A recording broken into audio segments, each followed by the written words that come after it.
Caregiving can sometimes feel like an impossible struggle. Caregivers may be torn between taking care of loved ones and trying to maintain balance in life. The good news is that it doesn't have to be that way. The Caring Generation with host Pamela D Wilson is here to focus on the conversation of caring. You're not alone. In fact, you're in exactly the right place to share stories and learn tips and resources to help you and your loved ones. So now, please welcome the host of The Caring Generation, Pamela D Wilson. This is Pamela D. Wilson, caregiving expert, speaker, elder care consultant, and guardian of the Caring Generation. The Caring Generation focuses on the conversation of caring, giving us permission to talk about aging, the challenges of caregiving, and everything in between. It seems that when the time comes when we need care or we become a caregiver, our world is turned upside down. There is little dignity, little clarity, and certainly no stability. Let's be honest, most of us prefer a life without change. It's no surprise that needing care or becoming a caregiver changes everything. The Caring Generation is here to guide you along the journey, to let you know that you are not alone. You're in exactly the right place to share stories, learn tips, and resources to help you and your loved ones plan for what's ahead. We're here to create the Caring Generation. Please invite your loved ones, family, and friends to listen to the show each week. On this show, we're talking about the uncomfortable topic of how to get rid of annoying relatives and annoying family members. This getting rid of could be ridding ourselves mentally of the frustrations experienced in dealing with relatives or family members. This desire to clear out could also mean that we invited parents, in-laws, or other family members to live with us, temporarily or permanently, and now regret that decision and want them to move out. Are you living with a family member who has any of these behaviors? When they are angry, do they give you the silent treatment? What about yelling, constant criticism or blaming, a desire to control situations, threatening or intimidating behavior, a lack of empathy, or a person who is overly dependent on you when he or she can do things for themselves? How many of you feel guilty about how you feel? Yet, you know that this situation is unsustainable. How many of you turn to religion or spirituality for answers or hope? During this show, I will share a discussion with Dr. Kevin Seybold about his article, The Role of Religion and Spirituality in Mental and Physical Health, to answer whether religious beliefs or spirituality affect our health and mental well-being. What do you think? For many people, a strong belief in God or participation in religious or spiritual practices are the key to mental well-being and stability. How many of us experience peaks and valleys in our lives or extremes that catch us off guard or take us off track? Then, to rebalance, we make focused efforts to get back on track. An example of this that most of us can relate to is turning into a couch potato in the fall. In the spring, we put on clothes and we are shocked that they no longer fit. And we think, oh my gosh, how did this happen to me?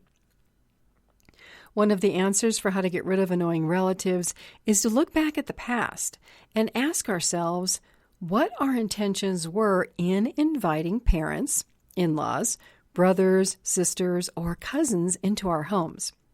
When we made these agreements, were there any discussions about time frames and circumstances under which this might work or not work?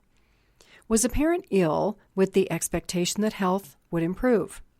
Did a family member lose a job and need temporary help? I know that during COVID, many families moved in together for a variety of reasons. Job losses, sick parents, parents not wanting to move into assisted living communities. These situations may last for some time. However, that doesn't mean that annoying family members won't get on our nerves and vice versa.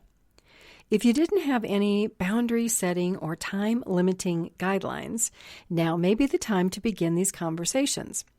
Up first for how to get rid of annoying relatives is to begin with managing responses to the situation. While we may be boiling over like a volcano on the inside, keeping our cool will help the discussions avoid going off track.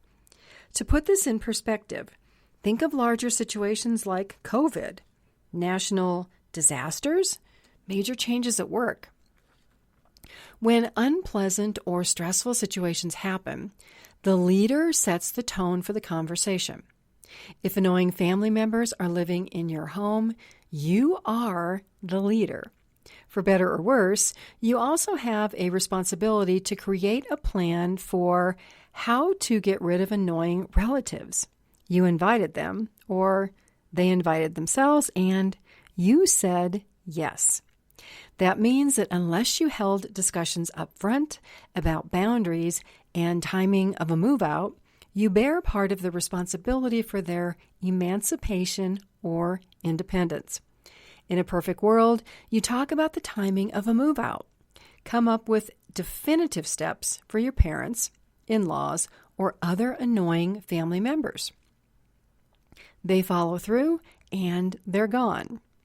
I hate to be the bearer of bad news, but if you have a comfortable home and living there is the easy life, your annoying family members may not help themselves to take any action to move out of your home.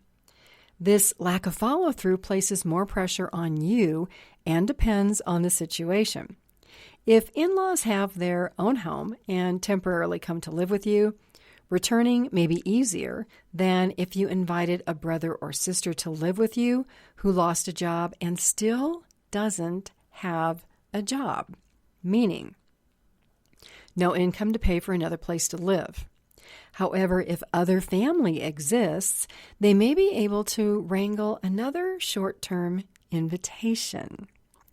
These complicating factors are why it's essential to have a plan for how to get rid of annoying relatives the day they move into your home. Let's talk more about managing our responses to pressure-filled situations with annoying family members. When we become angry at others in any situation, if we can take a time out, look at why we are upset, and match this with the bigger picture, we may be able to cool down and regain perspectives. Take out a piece of paper and ask yourself, why am I feeling this way? And name the feeling. Write down the words, whatever they are. Intolerant, insulted, hurt, frustrated, angry, impatient. Call it what it is. Have you ever felt treated unfairly or disrespected? These situations short-circuit our brains. Sirens should be blaring, lights flashing the moment these feelings arise. The ability of our brain to weigh both sides and make thoughtful decisions flies out the window. When we feel cheated, lied to, disrespected, the tendency is to run away or immediately say no.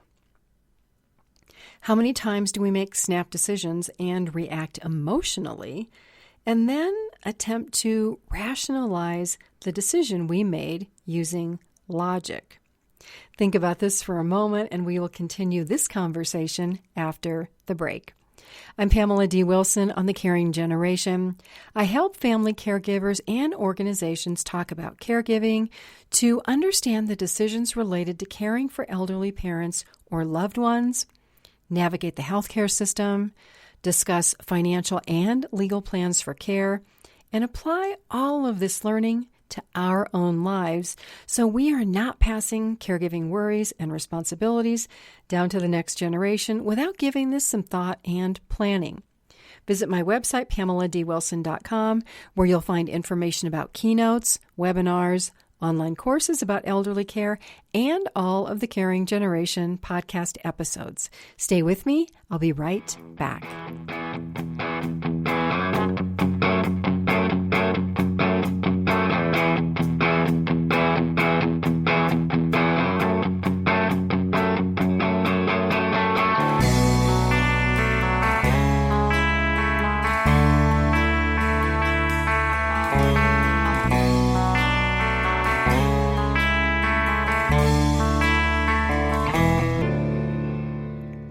This is Pamela D Wilson on The Caring Generation, the only program of its kind caring to make your life easier by tackling uncomfortable and intimidating discussions about aging, caregiving, and everything in between.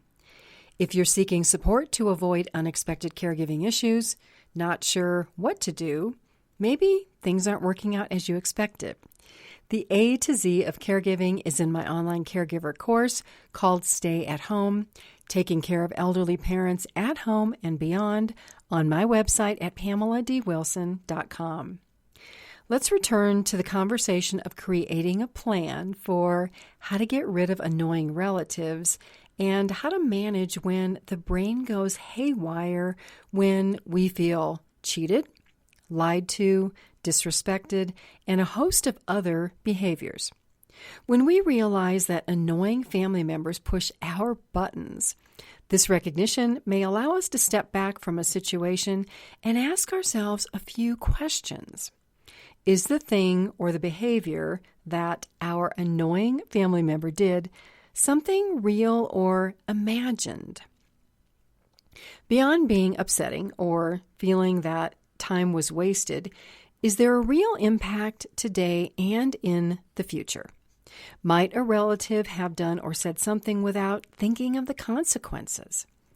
Is it possible to let the person know the impact of the behavior and how this affects your relationship if this is a relationship you want to preserve? Everybody makes mistakes, and everybody has a bad day now and then. But what if this behavior is day in and day out ongoing? That's a different story. Let's take the idea of how to get rid of annoying relatives back to ourselves. Ask this question: do I have any of the behaviors that this person, my annoying family member, is displaying?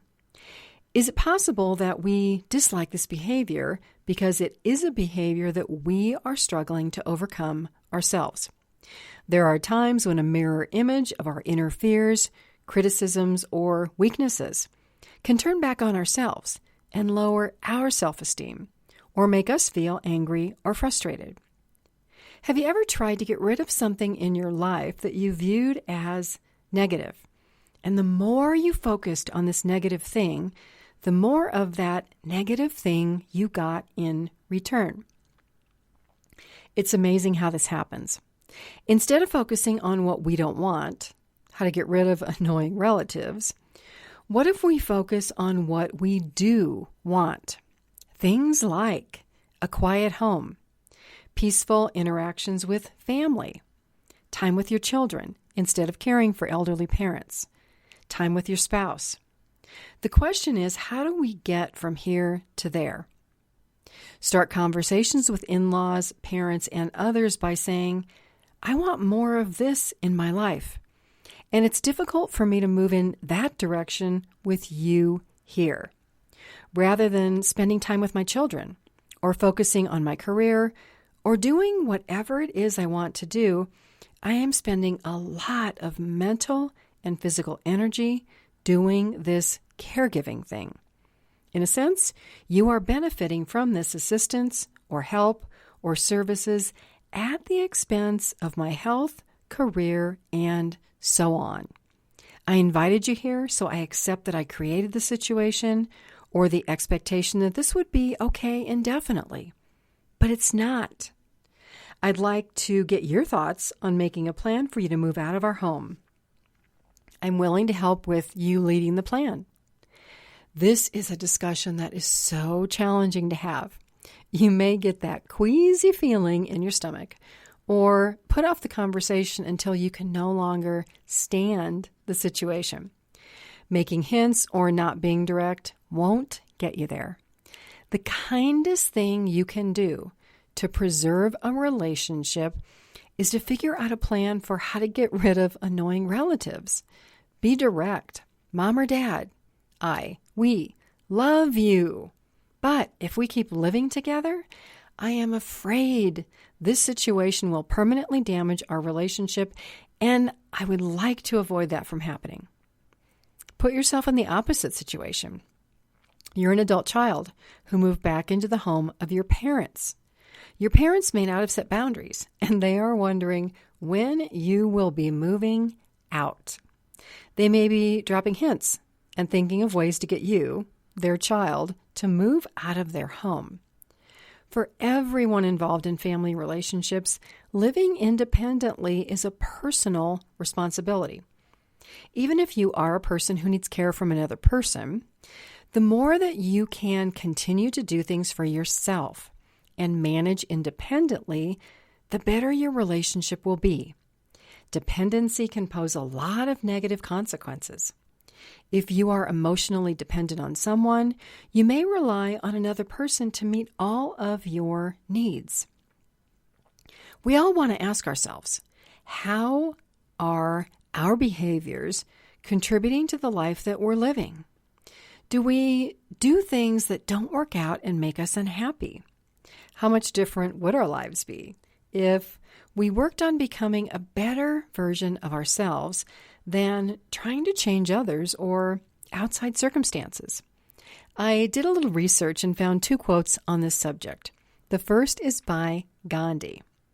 Everyone wants to be strong and self-sufficient, but few are willing to put in the work necessary to achieve worthy goals.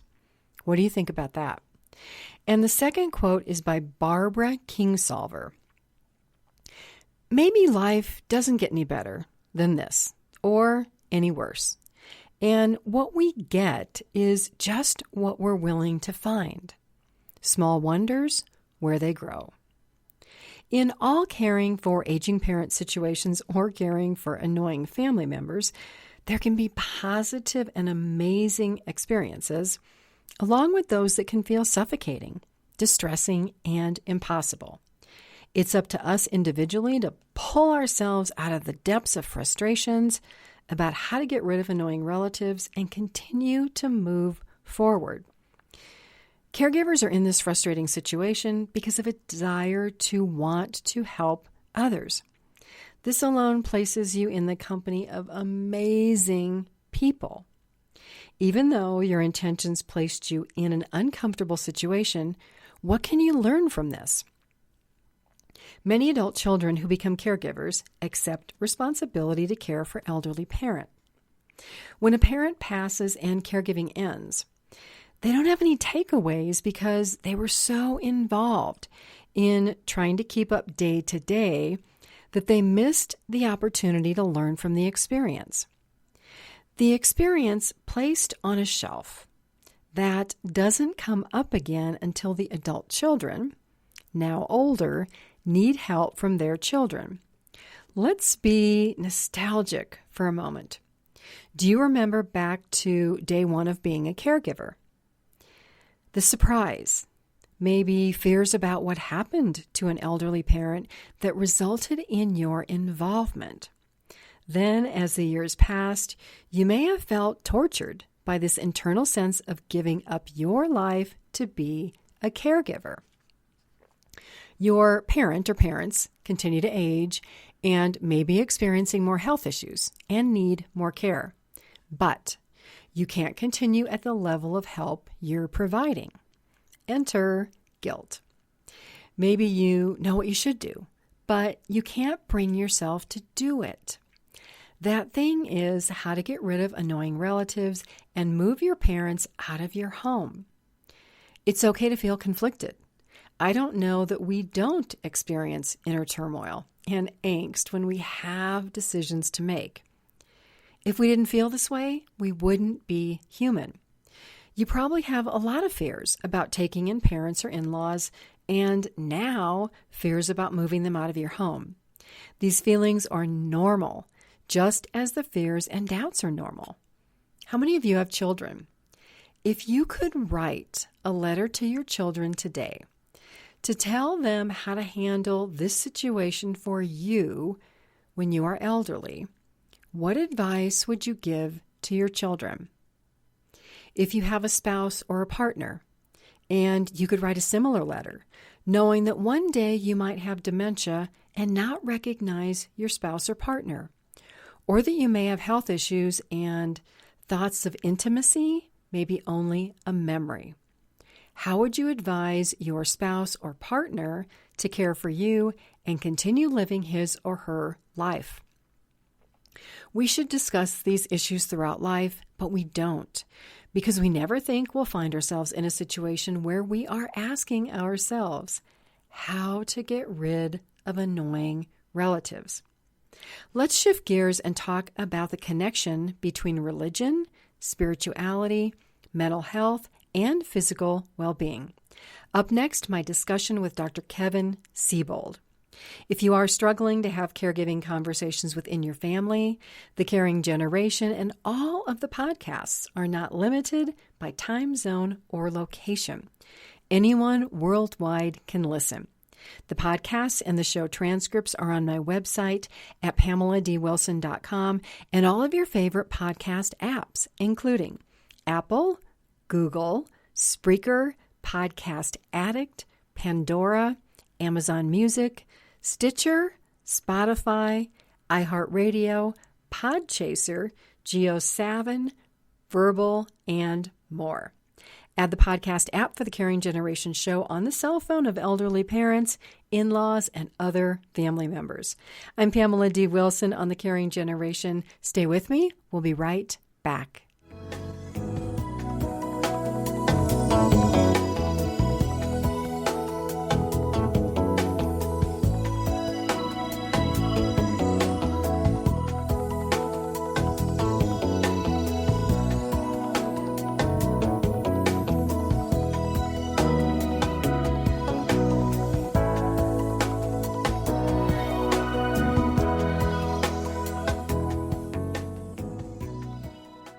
This is Pamela D. Wilson, caregiving expert, speaker, and elder care consultant on the Caring Generation, the only program of its kind caring to make your life easier by tackling uncomfortable and intimidating discussions about aging, caregiving, and everything in between.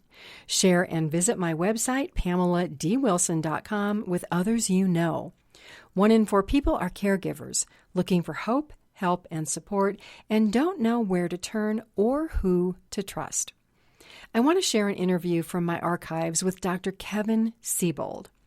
In stressful and normal times, many of us turn to religion or spirituality for comfort, peace of mind, and socialization. Kevin Seybold is professor of psychology at Grove City College in Grove City, Pennsylvania, where he teaches courses in physiological psychology, learning and cognition, psychology of religion, research methods, and science and religion. Most recently, he published a book, Questions in the Psychology of Religion. He has also published articles in Physiology and Behavior, the International Journal of Neuroscience, Biological Psychiatry, Current Directions in Psychological Science, the Journal of Behavioral Medicine, the Journal of Psychology and Christianity, and Perspectives on Science and Christian Faith, among other journals. Meet Dr. Kevin Seybold. You know, we talk a great deal about caregiving, which is very stressful, and the longer terms of effects of stress and disease on the body. I want to start by talking about what your article refers to as pathological spirituality or religion, which is kind of what I call the helpless side. Can you talk about that? Well, certainly there are beliefs, feelings such as discontent or anger with God, perhaps with a clergy or with a whole congregation. And these are sometimes called negative religious coping strategies, questioning God's love, feeling abandoned by God, for example, or seeing illness as a punishment.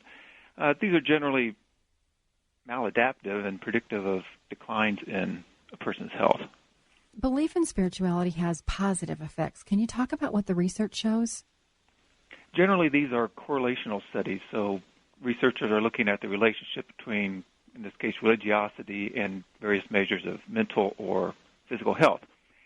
And in the area of mental health, positive associations are generally found between measures of religiosity and measures of well-being, marital satisfaction, optimism, self-esteem, and general psychological functioning. So as scores on various measures of religiosity go up, so too do scores on measures of psychological functioning, well-being, etc.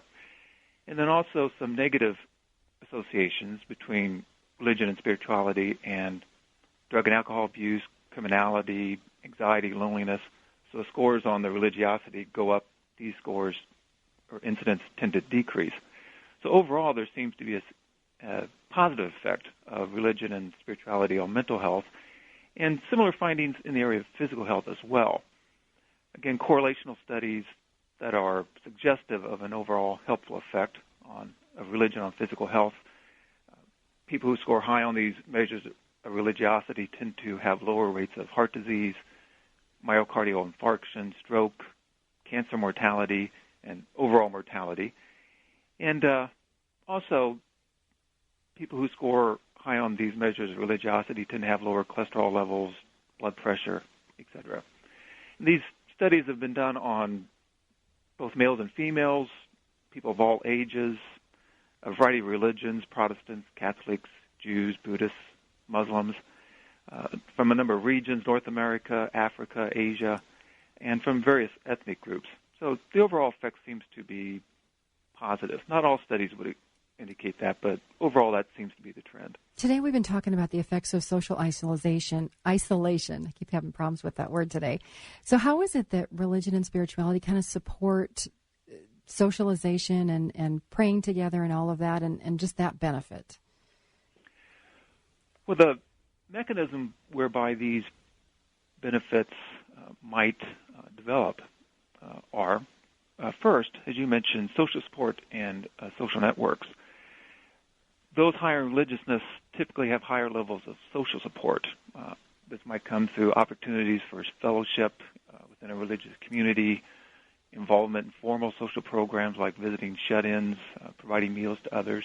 And some of the more interesting findings are that this kind of support not only helps the person receiving the meal or the visit from someone else, but actually seems to also provide a buffering effect on stress for the person giving the help. So it's very interesting that giving the help as well as receiving it seems to be beneficial. And are there any effects on lifestyle that are positive? Well, religious commitment obviously can motivate a person to adopt some healthier behaviors. Some denominations have regulations, rules regarding smoking, drug use, certainly, and what have you.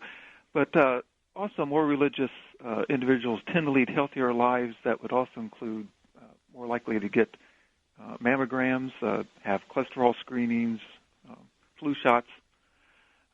So those types of benefits also seem to accrue to a religious lifestyle. So being proactive. So then are proactive and spiritual people or people who believe in religion, do they tend to be more positive in general? Well, the research here is ambiguous, I guess I might say. There are certainly some studies that suggest that more religiously conservative people tend to be more optimistic and hopeful than more moderately religious ones, and then the more moderately religious tend to be more optimistic and hopeful, I should say, than those who hold liberal religious beliefs. But the evidence is not terribly strong at this point. But Martin Seligman at the University of Pennsylvania has sort of led the way in studying what he calls optimistic explanatory styles. An optimistic explanatory style would be a person who perceives negative events as being externally caused, situation-specific, and positive events as internally caused and typical, whereas a person with a pessimistic explanatory style would see negative events as being internally caused and typical, and positive events as externally caused and situation-specific. And Seligman's work suggests that people with the optimistic explanatory style tend to be healthier and are less likely to have diseases in middle age. So certainly to the extent that a person who is religious understands events that might happen to them and explains them in a more optimistic way could benefit from that as far as their health is concerned in years down the road. And a lot of health professionals don't consider religion or spirituality when they work with patients. Do you know why that is and what the benefit of actually incorporating that into medical practice might be? Well, I think it comes down to how they interpret this literature. The one view, religiosity and spirituality, is strong enough evidence to support a physician taking what might be called a religious history, much like a physician might take a medical history. That is to say, they might consider religious factors in treatment even. The other view is that the evidence just isn't strong enough to support that sort of involvement of the physician into the religious, spiritual life of the patient. Well, and it kind of sounds like participation in whether you're religious or spirituality, or spiritual. It seems like it does have a positive effect on health and that people seem to have a little bit more control over their life or feel that they do.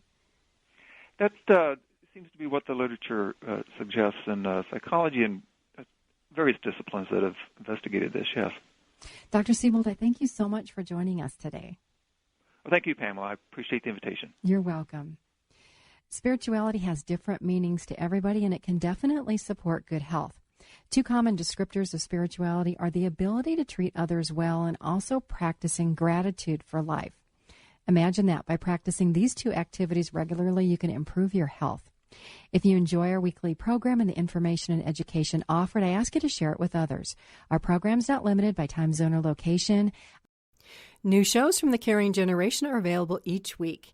You can listen and read the show transcript on my website at PamelaDWilson.com or listen on your favorite podcast apps: Apple, Google, Spreaker, Podcast Addict, Pandora, Amazon Music, Stitcher, Spotify, iHeartRadio, Podchaser, GeoSavin, Verbal, and others.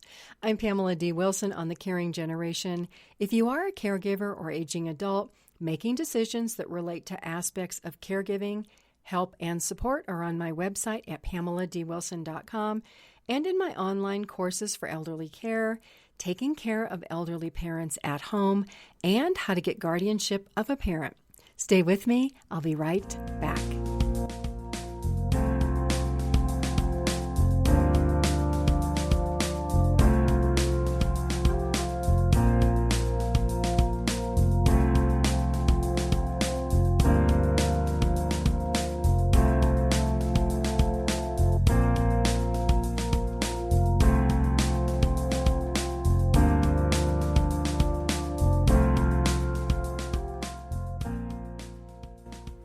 This is Pamela D. Wilson. You're with me on The Caring Generation, the only program of its kind, bringing caregivers and aging adults worldwide together to talk about aging, caregiving, and everything in between. More information and support for caregivers, corporations, and groups are on my website at PamelaDWilson.com, where you'll find information about keynote events, webinars, online courses, and more. Let me know how I can help you, your group, your organization by visiting the Contact Me page on my website and sending an email.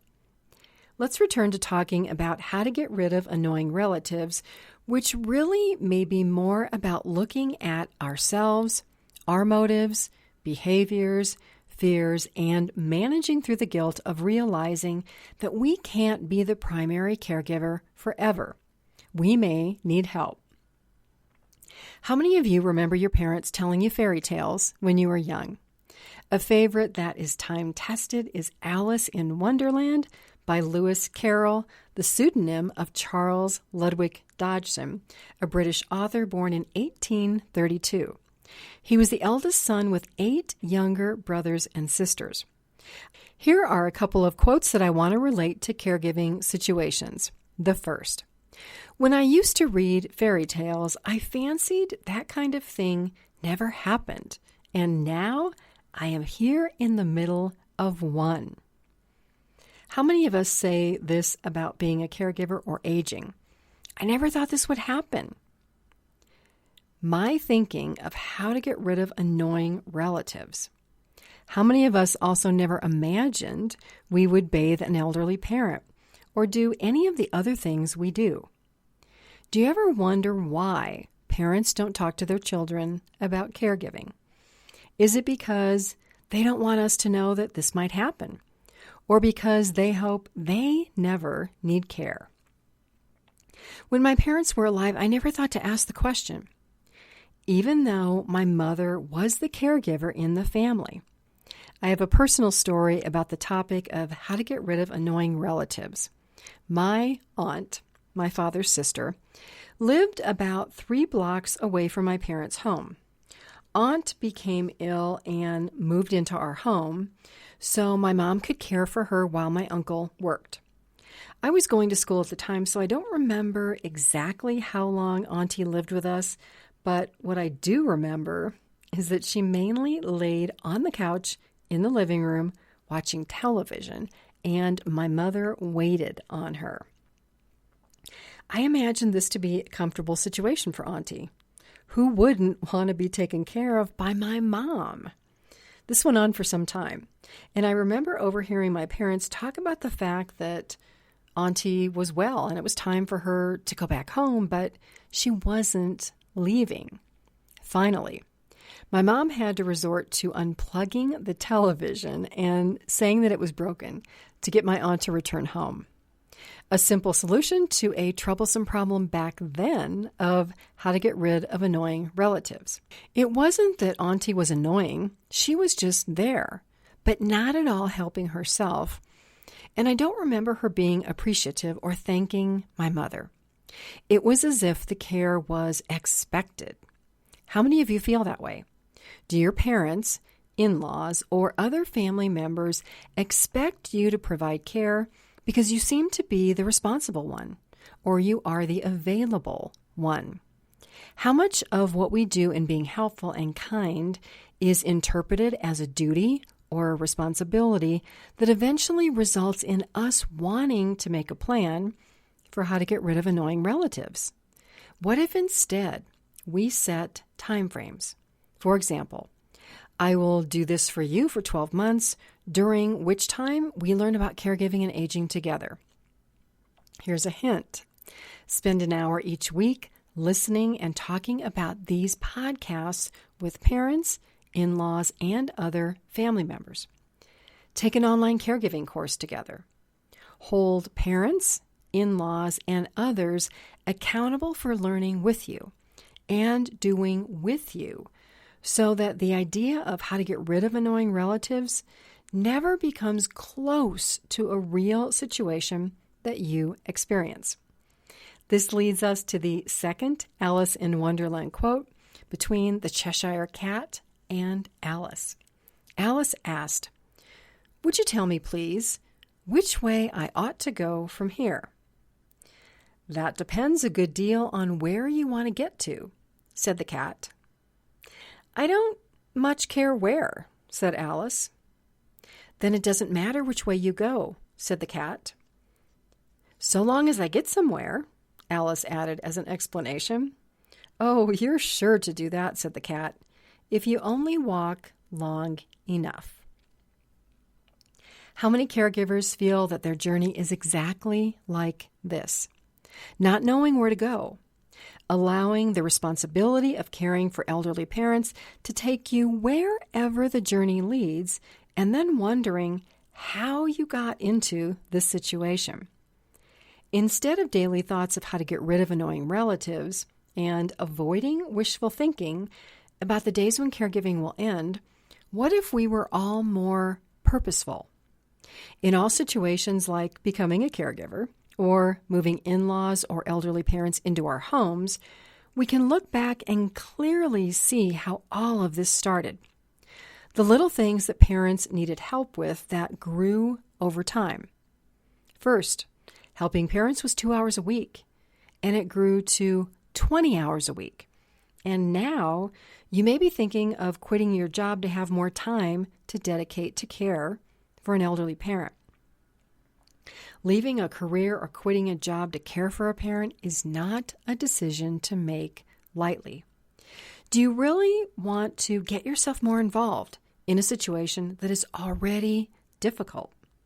Might a better path be initiating discussions about removing yourself from the caregiver role and figuring out how to get rid of the annoying aspects of caregiving responsibilities. While many caregivers may find it difficult to utter the words, how to get rid of annoying relatives, this is the thought on the minds of many adult children who moved in with their parents and feel stuck. Or vice versa, you moved in-laws and parents in with you. In either situation, the solution is to become more educated about options for care for parents and how to manage the situation in which you find yourself. The more information you have, the more confident you will be about all aspects of caring for aging parents. Caregiving can feel like being on a roller coaster or a merry-go-round that you can't stop because the situation has taken on its own life. We talked about fairy tales earlier. One caregiver told me that she felt like she lived in a horror movie, waiting for the next thing to jump out of the dark. Caregiving doesn't have to be this way. The experience can be positive if you take steps to learn, plan, and talk to aging parents. Rather than how to get rid of annoying relatives, you may be able to find a way to enjoy time with your parents or in-laws, separate from caregiving responsibilities that really can be done by anyone. I know your parents would rather have you do the work, but seriously, are you the only person that can scrub a toilet, make a meal, sweep the floors, or clean the kitchen? Wait a minute, that sounds like a fairy tale. Cinderella. But in most cases, there is no handsome prince coming to rescue you. If you're a married couple, you may be in this together. Rather than allowing caregiving to affect your marriage, your career, and relationships with your children, give thought to how to get rid of annoying relatives long before the annoyances arrive. Not sure what to do or how to plan to care for aging parents?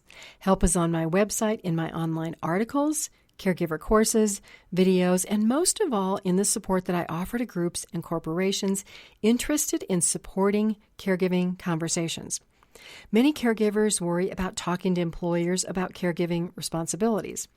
In addition to this show that can help you talk to elderly parents and family members, I'll be happy to talk to your groups and organizations. Share my website, PamelaDWilson.com, with your human resource manager or the decision maker in your company. Thank you for joining me on this episode of The Caring Generation, the only program of its kind connecting caregivers and aging adults worldwide to talk about caregiving, health, and everything in between. Invite your family and friends to listen each week. I'm Pamela D Wilson, caregiving expert, advocate, and speaker. I look forward to being with you again soon. God bless you all. Sleep well tonight. Have a fabulous day tomorrow and a great week until we are here together again. Tune in each week for The Caring Generation with host Pamela D Wilson. Come join the conversation and see how Pamela can provide solutions and peace of mind for everyone. Here on Pamela D Wilson's The Caring Generation.